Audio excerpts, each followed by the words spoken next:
the situation. I believe I'm gonna have to take a different path. This 454 here. It's a damn shame, really. But I was gonna try to keep it simple. Try to use as much shit as I could of the existing engine. This thing only has like 30,000 miles on it. Runs good. Clean as hell inside. These are the valve covers off of it. Look inside there. That is a clean unit. That's how the whole inside of the engine is. It's clean. But it's got 31,000 miles on it.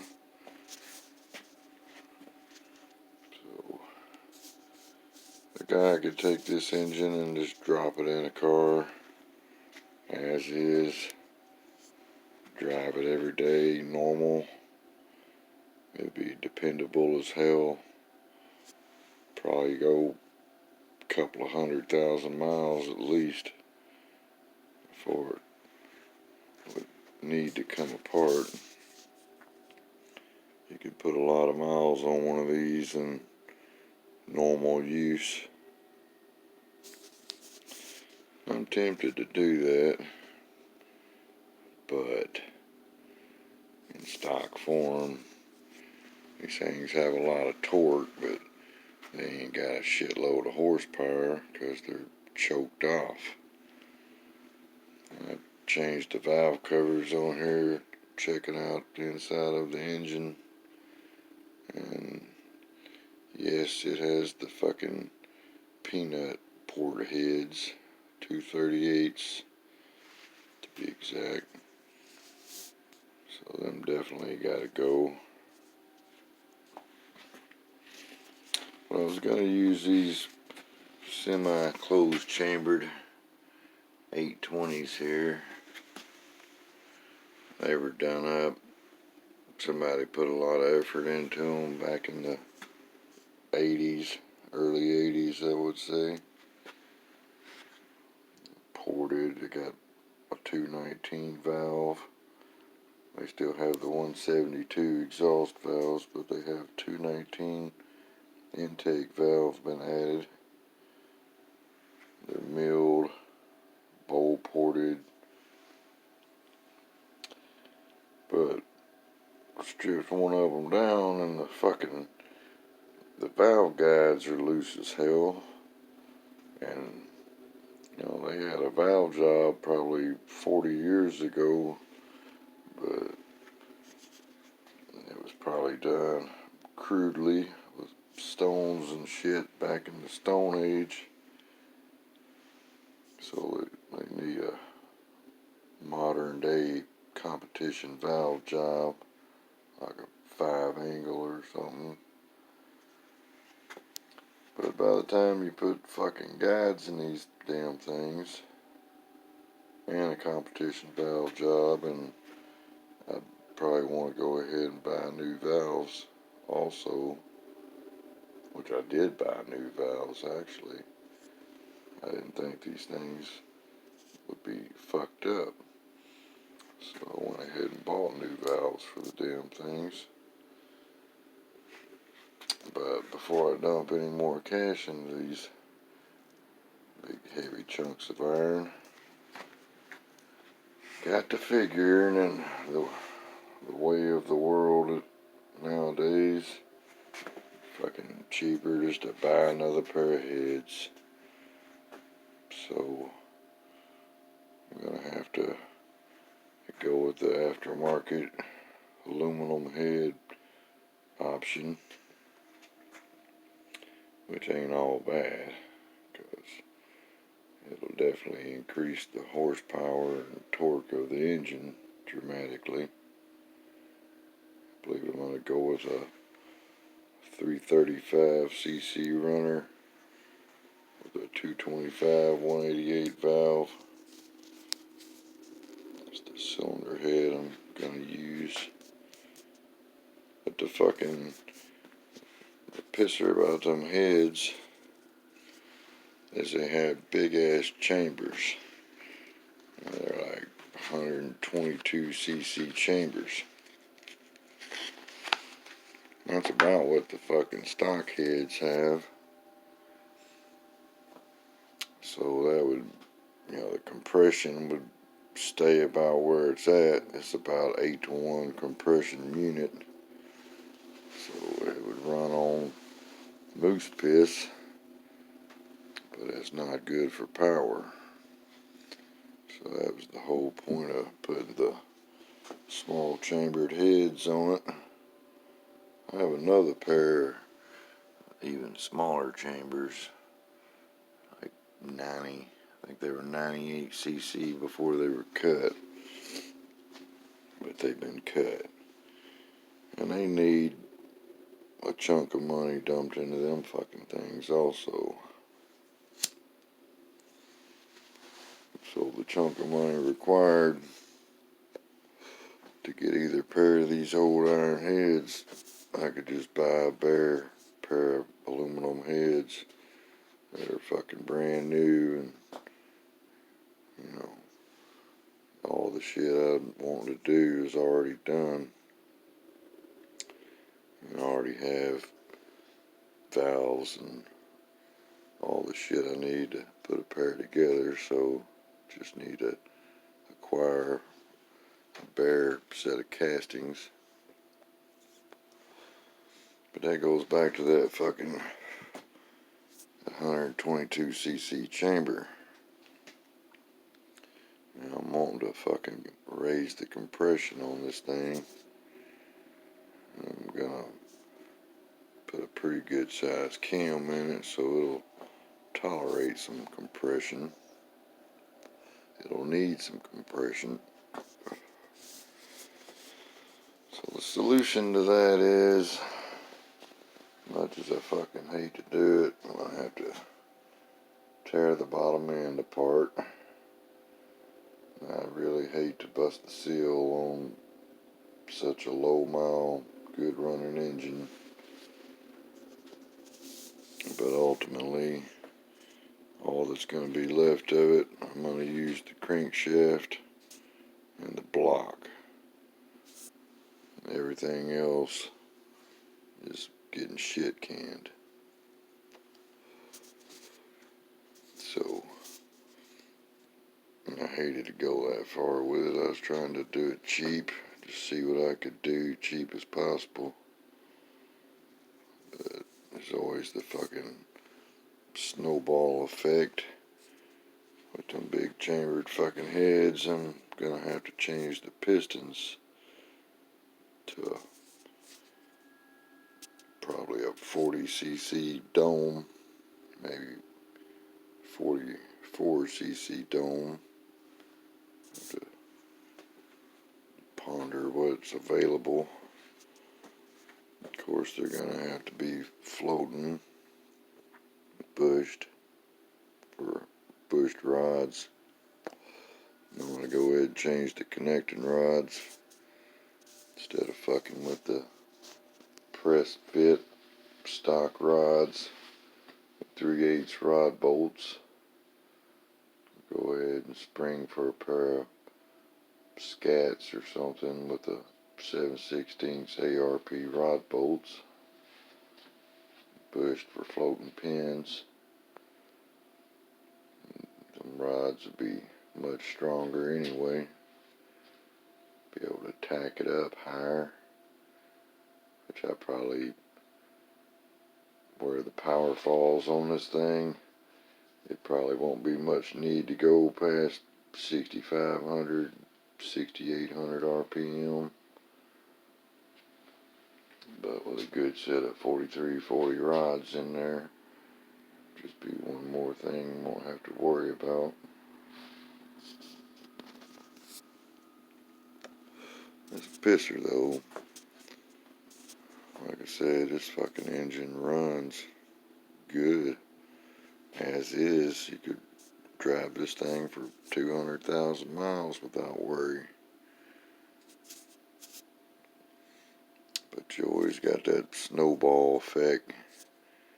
You make one big change, you gotta change a lot of other shit.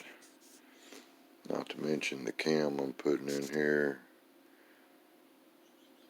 I don't think the stock pistons in this fucking engine would probably even have enough valve relief for that much lift with that big a diameter valve. Probably hit the fucking piston. Running tight lobe separation, so it puts shit pretty close.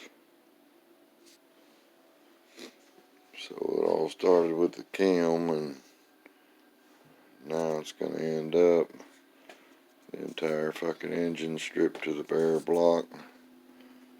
There's 30,000 miles. I doubt it'll need to be bored or anything like that. The fucking block will be like new. I'll probably run a dingle ball home through it just to clean it up. Put some new pistons and rings and rods, bearings, polish that crank, keep it in the program. Put a milling, high volume, high pressure oil pump in it and a 7-quart oil pan. Probably put that gold timing cover. It's a Maladin. Put that unit on there. Probably swap out the harmonic balancer for a new one also. Either a new one or a slightly used good one, aftermarket. Just depend on where the shit falls. And going with the rectangle port heads, I have a bunch of intakes that are made for rectangle port heads. I only have one oval port intake, so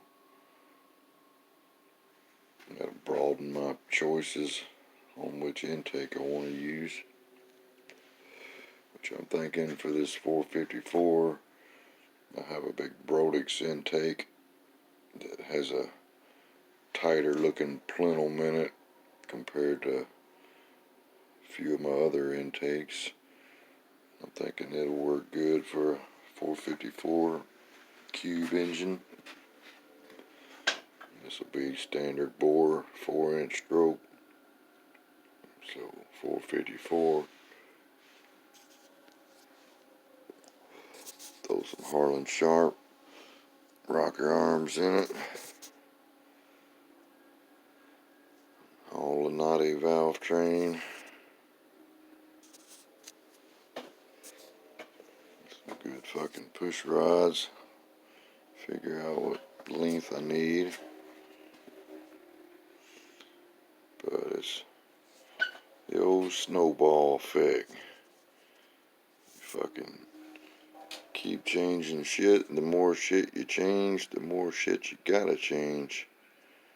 Till the next thing you know, all you're using is the fucking block and the crank. I thought about just saying, might as well and just buy another fucking stroker crank, throw in it, and make it a 496 or a standard bore. It'd be a 482. But I don't think that's really necessary for what I'm gonna do with this thing. It should make over 600 horsepower NA.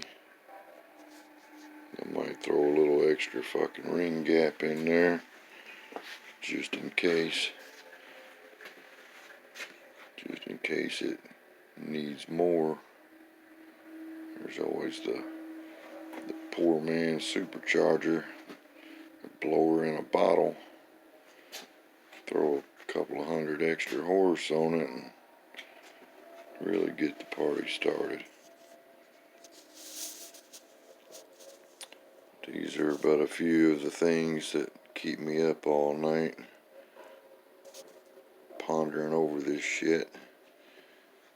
Fucking digging through parts, looking up shit. Fucking takes forever to get it all sorted out. Get it all planned out, figure out every single part needed, gather it all up, and then put it together. But fucking budget just went out the window, because you start buying good pistons and rods and shit for Bigblock Chevys, figure on $1,500 anyway. Pistons, rings, bearings, rods eat up $1,500 pretty quick. And the fucking heads, by the time they're bolted on, and then you gotta have the fucking extra long studs to go with the raised exhaust ports and shit. So another 1,800 deep. Shit has a way of adding up. But it'll have more power, be more reliable. Everything in it'll be fresh. Go ahead and clean it up and shoot some paint on it and knock some new brass freeze plugs and shit in it. Probably just paint it black. Keep it simple. Got them L88 valve covers I stuck on there just because they're better to look at. But I don't think they'll clear the valve train with the shit I'm using. So I'm probably gonna throw some fabricated aluminum or some tall Morosos or something on it. Got a big pair of Edelbrock Victors I could use. But they're gonna have to be tall. I always recommend using stud girdles with aluminum heads and big cams. Shit can move around a lot easier with aluminum.